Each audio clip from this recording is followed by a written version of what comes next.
आप सभी को सेवा जोहार। हम आपको मिलाने चाह रहे हैं कि हमारे गोंडवाना की जो महान हस्ती है आचार्य मोतीराम कंगाली जी, उनकी जो जीवन संगनी है मैडम, आप उनसे रूबरू होइए और जानिए उनका जो ज्ञान का सागर है वो कितना विस्तृत है, और हमारा जो मतलब आदिम परिवेश है या जो आदिवासी समाज है वो कहाँ कहाँ तक किस रूप में फैला हुआ है, और जो सिंधु घाटी सभ्यता की जो लिपि है सिंधु लिपि, उस लिपि को किसने पढ़ा है, किसने गढ़ा है अपने साहित्य में, और किस रूप में समाज के सामने प्रकाशित कर रखे हैं।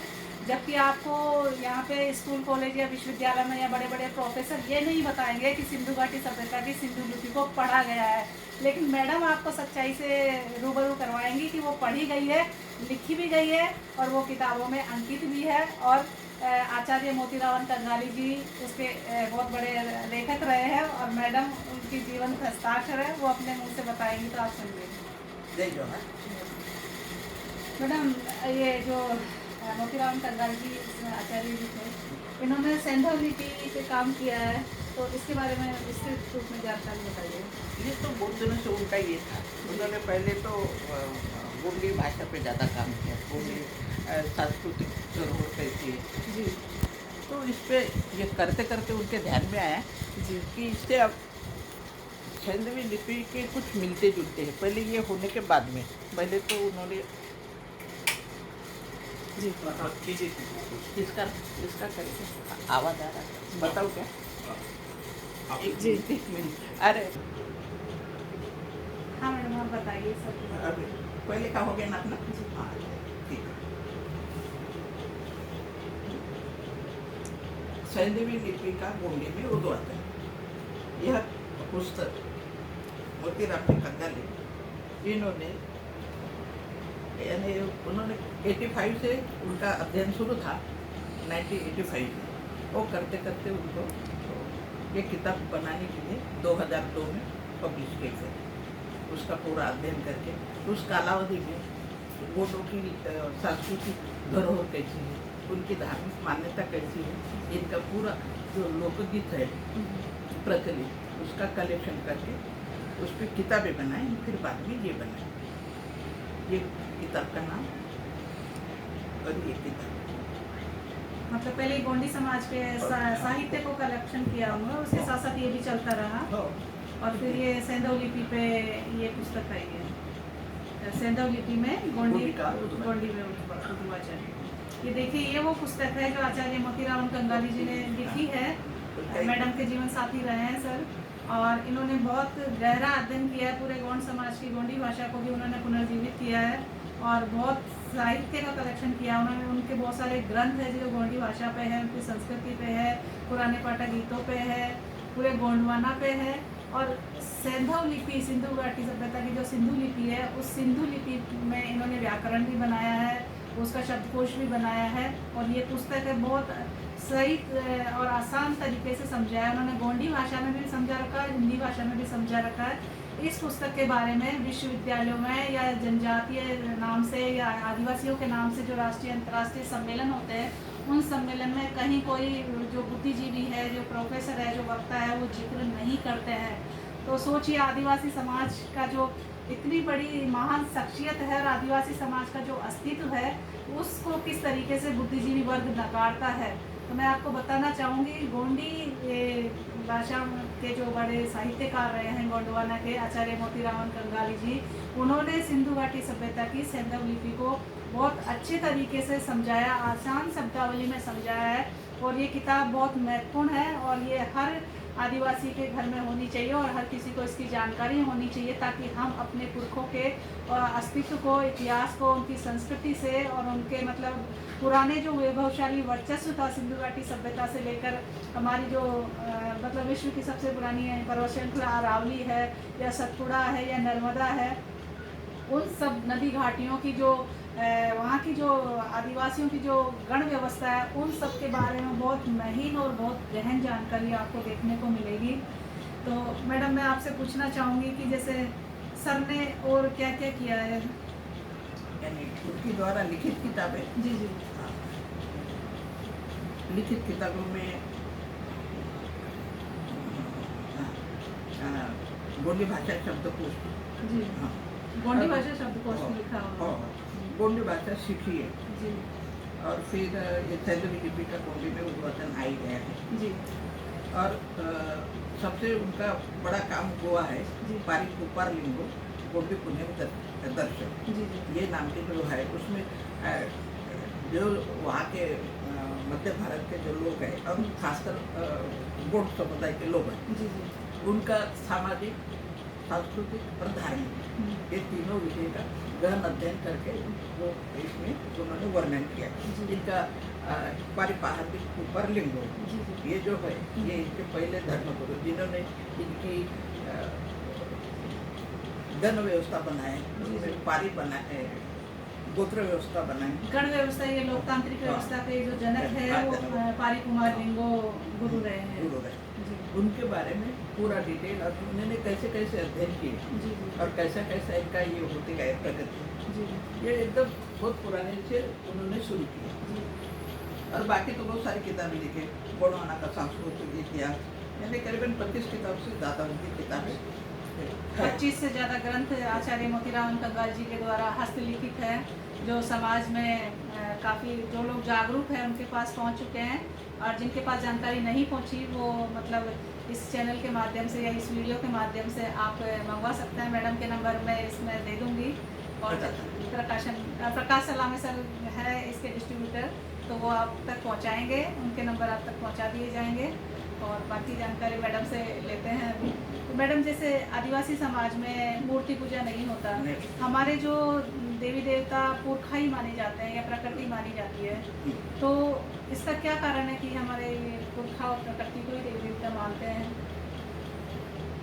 तो मूर्ति पूजा नहीं है, इसलिए कि अपन निसर्ग में जैसे पेड़ पौधे या पशु और पक्षी, इनकी अपन ये अपने धर्मगुरु पारी ऊपर लिंगो ने ये जो तीन हर गोत्र को इन्होंने 3 चीजें दी है। एक पक्षी की रक्षा करना है, एक प्राणी की और एक पेड़। तो हर गोत्र के पास में ये वो टोटम बना दिया है उस हाँ, गोत्र तो के हिसाब से। वो टोटम के हम रक्षा करते हैं, जिसके पास जो टोटम है जी तो उसकी हम रक्षा करेंगे, लेकिन दूसरा जो गोत्र वाला है जी वो उसको यूज यूज कर सकता है, यानी खा भी उसका सकता उपयोग कर सकता है, काट भी सकता है, यानी पेड़ भातों काट सकता है। जैसे हम कंगा ले तो हमारा पेड़ है बरगद का पेड़। अच्छा, हाँ, वाह क्या बात है, बरगद बरगद। तो हम उसको काटेंगे जी, नहीं, जी। उसकी पूजा करेंगे। ये बहुत अच्छी बात बताई मैडम। जैसे मैं मीणा समाज में हूँ तो मुझे भी पता चला हमारा भी जो धराड़ी वृक्ष है वो बरगदी है। देखिए, और गणचिन्ह जो है वो मछली है। वही ऐसा वो टाइम में कैसे कई हजारों साल पहले की बात है ये था। लोग अपने अपने से निकलते गए, जो अपने अपना मेन यानी तो नर्मदा नदी से हम जमुआ बोलते हैं। बाकी जो बोल रहे हैं कि 60-65 साल पहले अफ्रीका से लोग आए थे, तो वो मान्यता नहीं। अफ्रीका से आए तो अभी हमारे इसमें अफ्रीकन जैसा कोई ना कोई गुण रहता, वो गुण तो कोई दिखा नहीं किसी भी ट्राइब में इंडिया की। तो फिर हम कैसे माने? हमारी गाथा यानी ये है कि हमारा उगम नर्मदा नदी से होता है। नर्मदा नदी 35 करोड़ साल पुरानी है, इसलिए हमारा हम लोग वहाँ उसकी हम ये करते हैं। वहाँ सैला कांगरा वो पहला पुरुष और स्त्री थी के दिन से बच्चे हुए। तो आंधी रावण पेरी हो यानी आंधी सुकमा पेरी, ये बच्चों के नाम। इनका वे बिस्तर फिर बाद में हमारा, इसलिए हम उनके बच्चे हैं। तो अभी भी हम उनकी पूजा करते हैं। अमरकंटक उनका स्थान है, तो वहाँ पे अभी भी पूजा करते हैं। उसका नाम अमरकोट था पहले, जो अमरकंटक संस्कृतिकरण किया जा रहा है। मतलब आदिवासी पुरखाओं के जो नामकरण दिए गए थे उन नामों को बदलकर पूरे संस्कृति और पूरे इतिहास को बदला जा रहा है, ताकि आदिवासियों का जो अस्तित्व है उसको मिटाया जा सके। लेकिन ये नहीं हो सकता क्योंकि आदिवासी निसर्ग को मानते हैं और निसर्ग उनके साथ है, और प्रकृति और पुरखाओं की शक्ति से ही वो आगे बढ़ते आए हैं आज तक। इसीलिए हमारा जल जंगल जमीन आज भी बचा है, आज भी बचा हुआ है, पूरी मानवता बच रही है। इसके वजह से कितना भी हम बोले कि अहिंसावादी है, हम माने नहीं सकते। छिपकली दिखेंगे तो कीड़ा मकोड़ा खाएंगे, सांप दिखेगा तो मेढक खाएंगा, शेर दिखेगा तो आदमी को खाएंगा। ये चलेगा, ये प्रकृति का नियम है। एक जीव दूसरे जीव पे आधारित रहता जी है, जी जीवित रहता है। ऐसा तो वो हमारे लिम्बो जी ने ये सभी हमको बताया। अच्छा उनकी जो किताब है जी। उसमें ये डिटेल है कि कैसा कैसा ये करना है, जीवन मार्ग हमारा कैसा है। जी। तो मैडम हमारे जो ये बड़ा देव जो मानते हैं, ये क्या है बड़ा देव, क्या धारणा है इनकी? बड़ा जो कि हमारे जी पुरखे यानी जो हमारे ये हुए पूर्वज, जी उनको हम अपना बड़ा देव मानते हैं। बड़ा देव देखो उसका ओरिजिनल गोंडी में है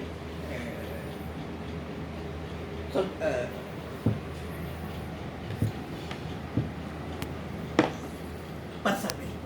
परसा पेन। हाँ, परसा पेन, पेन यानी शक्ति, जी जी परसा पेन यानी पूर्वजों की शक्ति पूजा। जी लेकिन उसका कैसा नामकरण हो गया, हिंदी में उसका हो गया बड़ा देव। जी। वही है वही हाँ, परसा पेन को बड़ा देव हाँ कहते हैं। बड़ा। फिर छत्तीसगढ़ में जाओ तो बूढ़ा देव बोलते हैं। अच्छा बूढ़ा देव, छत्तीसगढ़ में बूढ़ा देव। और फिर तेलंगाना आंध्र वाले तो परसा पेन ही बोलते हैं। जी हम महाराष्ट्र में परसा पेन बोलते हैं, लेकिन मराठी वाले मोठा देव बोलते हैं उसको। अच्छा यानी शब्दों का ये हेरफेर है, बाकी कुछ भी नहीं है। उससे क्या हो जाता है, आपस में मतभेद हो गया। जी जी जी इसमें मेरे इसमें आया था सुनने में जी। कि बूढ़ा देव कुछ अलग है। हाँ, हाँ, हाँ। कोई नहीं सकता ना बूढ़ा देव अलग जी, है। जी। नहीं पता, ये आज तक का हमने इतने सालों से अध्ययन किया तो परसा पेन ही है। इसलिए कि तेलंगाना आंध्र वाले उसको पेरसा पेन बोलते हैं। मैडम मैं ये भी पूछना चाह रही हूँ, जैसे आदिवासी क्षेत्रों में कहीं भी जाओ, चाहे आप गोंडवाना में जाइए, चाहे छत्तीसगढ़ में जाइए, चाहे राजस्थान में भील प्रदेश में जाइए या मीना प्रदेश मध्य प्रदेश में जाइए, वहाँ ज़्यादातर ये बड़ा देव या बूढ़ा देव हाँ। या आज के आधुनिक संस्कृतिकरण के कारण उसको महादेव या शिव का भी नाम दे दिया, वो ही मंदिर क्यों मिलते हैं? देखो शिव और अभी हम पहले बात यानी वो शिव या महादेव ये अपने शब्द है ही नहीं। जी जी अपना शंभु है। शंभू है। शंभु जी है। यानी शंभु यानी पंचखंड धरती का राजा। जी जी तो गोंडी में उसका संयुक्त इसका वो राजा बोला है। गोंडी में नहीं बोलते हिंदी में बोलते हैं। बोलिए कुछ हाँ, नहीं, तो ऐसा उसका मतलब है। और वो टाइम में हमारा राजा थे शंभु। पहला शंभु मूला ये पहली जोड़ी, ये ऐसे जोड़ियाँ होती 88 जोड़ियाँ बनिया। अच्छा हाँ, फिर 88 शंभू और मूला की पहली जोड़ी थी पहली जोड़ी। और उनके बाद मतलब टोटल 88 हुए हैं। हाँ, टोटल 88 हुए हैं। जी तो वो थे हमारे राजा और ये बाकी की प्रजा है। तो इसका मतलब तो हम आदिवासियों के एक ही पूर्वज हुए। हाँ, हो गया कि और उनके अपन शंभु करके उनकी पूजा नहीं करते। जी जी जी शंभु की पूजा अलग तिथि में होती है और बड़ा देव की पूजा अलग तिथि में होती है। अच्छा वो कौन सी तिथियाँ होती है जैसे? बड़ा परसा पेन की तिथि है वैशाख पूर्णिमा, यानी वैशाख महीने में पूरा महीना करते जी, हैं अपने जी। अपने सुविधा से। अपना जी। एक तारीख है, एक दिन नहीं रहता। परसा पेन के। हाँ, परसा पेन के लिए अपने अपने घर के हिसाब से अपने आर्थिक बोलो या जो भी कोई सभी पूरे लोग जमा होना पड़ता है। जी जी वो टाइम में इस हिसाब से वो तारीख लेके बनाते हैं। ज़्यादातर वैशाख पूर्णिमा को ज़्यादा होना है। और ये तो मैं कई सालों से देख रही हूँ। जी। यानी आज मैं 70 साल हो तो वो उसके 60 साल पहले से देख रहे हैं ये पूरे बोले। और वहाँ बलि दिया जाता है जी परसा पेन पूजा। जी बलि के बगैर हमारी कोई पूजा नहीं होती। बलि जैसे विशेष किस चीज़ की जाता है? विशेष या आजकल तो सभी तरफ ये चलता है, बकरा चलता है। जी कुछ लोग भी रहते हैं। पहले था अभी जो पुरानी बात है। और फिर ये भी देते, सुअर भी देते। जी। वो नारायण देव को देते। नारायण देव भी एक अलग बोलते हैं, जी। नारायण पेन है जी सुअर देते। यानी हर इसका बात ये है कि कौन से देव को यानी उनकी इसके पूजा में क्या कहते हैं। तो आप आदिवासी समाज के लिए, हर प्रत्येक भारत के आदिवासी समाज के लिए क्या संदेश देना चाहेंगे? आप इतने बड़े मतलब महान जो समाज एक तरह से सेवक चिंतक। यहाँ का जितना भी ट्राइबल समाज है जी एक ठिकान में है। जी हर किसी के अपनी अपनी सभ्यता को समझते हैं। यही हमारे पास एक मार्ग है, दूसरा कोई मार्ग नहीं। आपस में हम ये करेंगे तो कभी मैं बड़ा नहीं बोल सकते। कभी का उतना सम्मान है जितना अभी लोक संख्या के हिसाब से चलता है। अभी जैसे लोक संख्या गोंडों की ज़्यादा है तो उनका है, सिद्धि में फिर आप लोग हो, फिर और भी है बाकी के छोटे मोटे। ये सभी को लेके चलना है। बिल्कुल तभी अपना ये जो है, और किसी को कुछ बोलने का स्वभाव नहीं, वो उनकी धार्मिक भावनाएं वो करें, हमारा हम कोई गलत ना कहे कि हम बलि क्यों देते। अगर ऐसा कोई बोले तो उनके यहाँ भी बलि देते, हम तो नहीं बोलते किसी को, सिर्फ बदनाम होता आदिवासी यहाँ का है ना, कि इनको बलि देने के लिए है, ये लोग हिंसा करते हैं। लेकिन आपके यहाँ होती, आप सिख भाई को तो कोई नहीं बोलता, वो भी तो रोटे काटते, या उधर बंगाल में देवी को भी काटते, तब कोई नहीं बोलते। सही बात यानी है। अपनी बात आई तो कुछ नहीं, दूसरे यानी जो भी है खाली उनको ये मिल रहा है। यहाँ का ट्राइबल इतना बेकार है कि उनको जो तो उठा उठा के मारता, लेकिन हमारी बात कोई सुनता ही नहीं। मैडम मैं ये और पूछना चाहूँगी, जैसे हम तो आदिवासी समाज से हैं, अपने आप को मतलब आदिवासी पुरखे रहे हैं, हम खुद भी हैं और पूरे सरकारी रिकॉर्डों में भी दर्ज है। लेकिन ये जो सरकार आती है, जिनके जो नेता रहते हैं, या जैसे ये मोदी जी हैं या अमित शाह जी हैं या योगी जी हैं या मोहन भागवत है, वो कहते हैं कि आदिवासी हिंदू है, आदिवासी सनातनी हिंदू है, तो क्या सच्चाई है इसमें?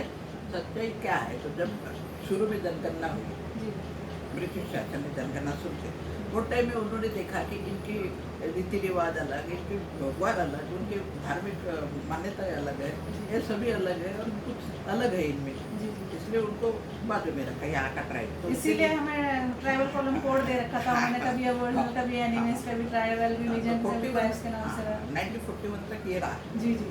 और जैसे भारत स्वतंत्र हुआ, हाँ हाँ किसका क्या है ये नहीं बोलना, ये राजनीति तो मुझे नहीं बोलना। जी। लेकिन जैसा भारत स्वतंत्र हुआ, संविधान लिखा, हाँ हाँ और संविधान में क्या मतलब क्या हुआ, तो जो उन्होंने 51 में ये किया, उसमें यहाँ का ट्राइब को बिल्कुल गायब कर दिया।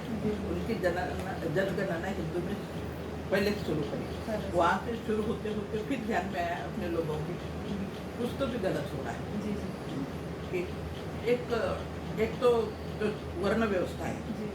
उनमें हम लोग नहीं हैं, जो भी है वर्ण व्यवस्था वालों के इसमें 4 में तो हम बैठते हैं, तो फिर हमको बैठा हिंदू तो बना दिए, लेकिन बैठेंगे कहाँ? जगह तो होना ना हमारे। सही है, वर्ण व्यवस्था में ब्राह्मण क्षत्रिय वैश्य शूद्र है, तो हम इन 4 वर्णों से मैच नहीं खाते, हम तो बिल्कुल अलग है इनसे। हाँ, हमारे ना रीति रिवाज है, ना हम आपको ये करते हैं, किसी को ही नहीं कर रहे। जी जी तो फिर हमारा अलग ही ये रहे, ये बात फिर ध्यान में आई। जी जी। कुछ जैसा स्वतंत्र भारत होने के बाद में फिर धीरे धीरे बात ये समझ में आई कि कुछ तो भी हमारे साथ गलत हुआ, तो फिर से तभी से आंदोलन धीरे धीरे शुरू था और शुरू है। हाँ, तो फिर कुछ लोग ऐसे जैसे नागपुर में कुछ लोग इनके साथ वाले कुछ अच्छे बैठे पढ़े लिखे लोग, उनके सीनियर लोग थे जो पढ़े लिखे सर्विस में लगे थे, वो लोगों ने ये किए। जैसे नागपुर शहर में पहले 76 में इन्होंने एक तो रिजर्व बैंक में सर्विस लग गई थी, तो उन्होंने गोंडवाना विकास मंडल नागपुर में जो स्थान जगह लिए, वहाँ एक हॉल जैसा बनाए समाज को बैठने के, तो फिर तब से उनका मंथन शुरू था। उसके पहले था मंथन, तो शुरू कर दिए थे उन्होंने। तो मैडम जैसे अपना जो संस्कृति है, अपना जो इतिहास है, अपना जो मतलब पूरा कल्चर है आदिवासी परिवेश का, उसको बचाने के लिए ट्राइबल कॉलम कोड कितना जरूरी है? जरूरी है, जरूरी है। उसके बगैर कुछ कर ही नहीं सकते। जब बगैर हमारी अलग गणना होंगी तभी तो मालूम होगा कितने जन है, नहीं तो गणना नहीं हुई तो हम नहीं बता सकते ना। देखिए कितनी बड़ी विडंबना है कि संसार का सबसे बड़ा लोकतंत्र, इस सबसे बड़े लोकतंत्र में सबसे ज़्यादा आदिवासी हम मतलब भारत में रहते हैं, और भारत में रहने वाले आदिवासियों को अभी तक उनका कोई ट्राइबल कॉलम कोड नहीं दिया गया। इसीलिए उनकी जो पहचान है, उनका जो अस्तित्व है, या उनकी जो संस्कृति है, उनकी जो भाषा इतिहास है, उस पर अब खतरे मंडरा रहे हैं, क्योंकि यहाँ की जो व्यवस्थाएं हैं वो हिंदूकरण की तरफ जा रही है और हिंदू राष्ट्र बनने जा रहा है। तो ट्राइबल लोग यहाँ रहते हैं, और आपको बताना चाहूँगी कि अब पूरे देश का नेतृत्व करने के लिए एक ट्राइबल महिला को राष्ट्रपति चुना गया है, राष्ट्रपति बनी है संथाली समाज से द्रौपदी मुर्मू जी, महामहिम द्रौपदी मुर्मू जी। तो मैडम मैं कहना चाहूँगी कि हमारे समाज से महिला शक्ति, मातृशक्ति राष्ट्रपति बनी है, तो समाज के लिए कुछ कर पाएगी भाषा साहित्य संस्कृति को बचाने के लिए, पहचान के लिए? नहीं अभी इस बारे में तो मैं बोल नहीं सकती, आगे उनका देखेंगे। हमारे तो शुभकामनाएं रहेंगी, बधाई भी देंगे हम कि चलो एक ट्रेन तो कोई तो भी पहली बार इस पे पक के आया। बहुत बड़ी बात है। हाँ, लेकिन जैसे पापी सोचिए वहाँ उनका ये है, बाकी के बहुत सारे ऐसे हैं अलग अपने संविधान में, उस पर आज तक किसी ने काम नहीं किया है। तो आशा तो हम भी रखेंगे कि अभी राष्ट्रपति हमारी है तो हमें भी कुछ इसमें ये करें जो हमारे। और मेन यानी जंगल जमीन इनको बताना तो उनको बहुत जरूरी है। अगर वो खुद को सच में लगता है उनको कि ट्राइब है, तो जंगल जमीन जैसे पूरा झारखंड, छत्तीसगढ़ देखो, MP देखो, महाराष्ट्र देखो, सभी इतना जंगल है। आज भी पूरा सबसे ज्यादा जंगल ये एरिया में और सुरक्षित है, लेकिन उसको सरकार बंद पूंजीपतियों को दिए जा रहे हैं। दे इस पे मैडम थोड़ा ये करें, वो नहीं कुछ तो अलग उपाय करें। हम ये नहीं बोल रहे आज बिजली जरूरी करना, लेकिन बाकी जैसे देशों में उन्होंने कुछ न कुछ हाइट व्यवस्था की। अभी ये बोलेंगे इतने साल, अरे इतने साल छोड़ो, कहीं तो शुरुआत करो। आप लोगों ने शुरुआत करेंगे तभी तो होगा ना कि ये जरूरी है बिजली, तो कोयला जरूरी है। अरे कोयला जरूरी है, लेकिन उसको तो थोड़ा कम करो। आज जंगल है तो हम वहाँ के आदिवासी, इसलिए कि पूरा 70% ये लोग उसी के आधार पे जीवन व्यापन कर रहे हैं। और अब तो यूनेस्को ने भी घोषित कर दिया कोविड के बाद कि आदिवासी को जो जीवन शैली है, जो संस्कृति है, उनके रहने के जो तौर तरीके हैं, वही पूरी मानवता को, पूरी प्रकृति को बचा सकता है। इसमें एक खेदजनक बोलना पड़ता है, जब भारत सरकार ने लिख के दे दिया हमारे यहाँ कोई आदिवासी नहीं, इंडिजिनस पीपल नहीं रहते, तो फिर भी यूनेस्को अपनी तरफ ध्यान दे रहा है यहाँ के लोगों पे। बहुत बड़ी बात है। बहुत बड़ी बात है।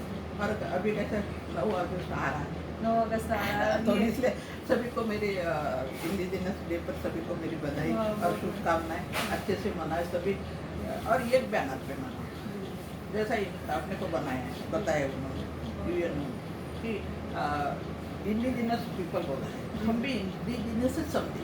एक कोई तो भी शब्द को पकड़ के रहे, निदान कुछ नहीं, साल भर हम अपने बैनर पे काम करते हैं, लेकिन जैसे 9 तारीख का ये है, 9 अगस्त का कार्यक्रम, उसको इंडिजिनस शब्द कैसे डाल सकते हैं आप उसको देखें। इंग्लिश में डाल रहे थे, इंग्लिश में डाल, लेकिन इंडिजिनस डाल, इसलिए कि हमको कोई ये नहीं है कि आप आदिवासी बोल रहे ठीक है, संविधान में लिखा है नहीं, वहाँ जनजाति बोला है, तो हमको भी सोचना पड़ेगा, हमको उन लोगों के साथ में मिलना पड़ेगा। अभी हो गया इंडिया के बाहर जाना पड़ेगा, इंडिया के जब बाहर जाने के लिए तो ये कॉमन उन्होंने वर्ड पकड़ा है, वही अपने कुछ यूज करना पड़ेगा। ऐसा मेरा कुछ कम है। इंडिजिनस और आदिवासी पूरे विश्व के आदिवासियों को जोड़ता है, एकता में लाता है। हाँ, लेकिन बाकी लोग वहाँ आदिवासी में बोला जाता है, इंडिजिनस ज़्यादा है।